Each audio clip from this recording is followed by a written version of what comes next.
Hello students and welcome back to the channel. Today we will see what is AC motor, its types and how it works. Firstly, we will see the definition of an AC motor.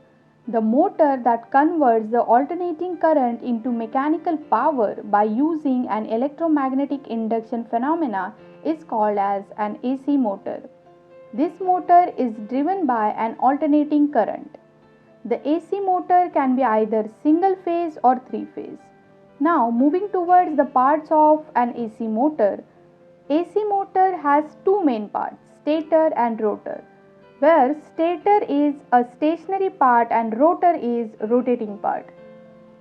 AC motor is mainly classified as synchronous motor and induction motor. First we will see the synchronous motor. The definition is the motor that converts the AC electrical power into mechanical power and is operated only at the synchronous speed is known as a synchronous motor. Now let's see the working principle of a synchronous motor. When supply is given to synchronous motor, a revolving field is set up. This field tries to drag the rotor with it, but could not do so because of rotor inertia.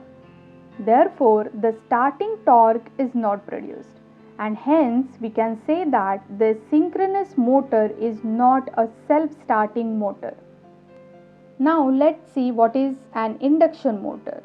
An induction motor is also known as a synchronous motor.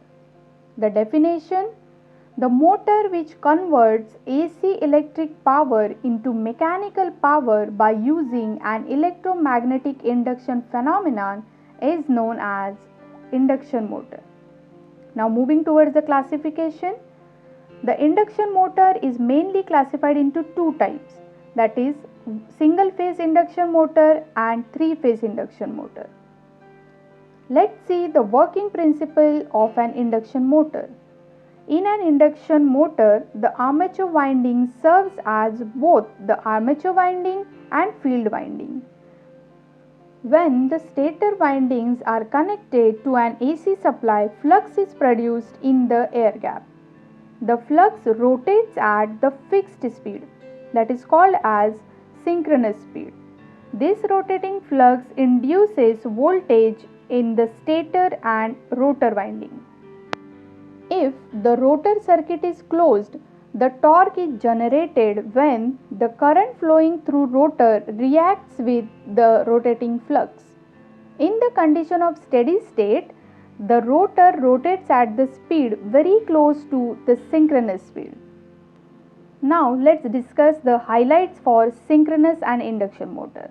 Firstly, for the synchronous motor, it is not self-starting, always runs at synchronous speed. Speed is independent of load. Next, it is more efficient and also it is high cost. Its armature winding is energized from an AC source and its field winding from a DC source. Highlights of induction motor: it has self-starting torque. As the load increases, the speed decreases. It is less efficient and also low cost. Its stator winding is energized from an AC source. So students, this was all about an AC motor. Hope you enjoyed learning. If you have not subscribed yet, what are you waiting for? Just go and subscribe to the channel and don't forget to hit the bell icon. Thank you.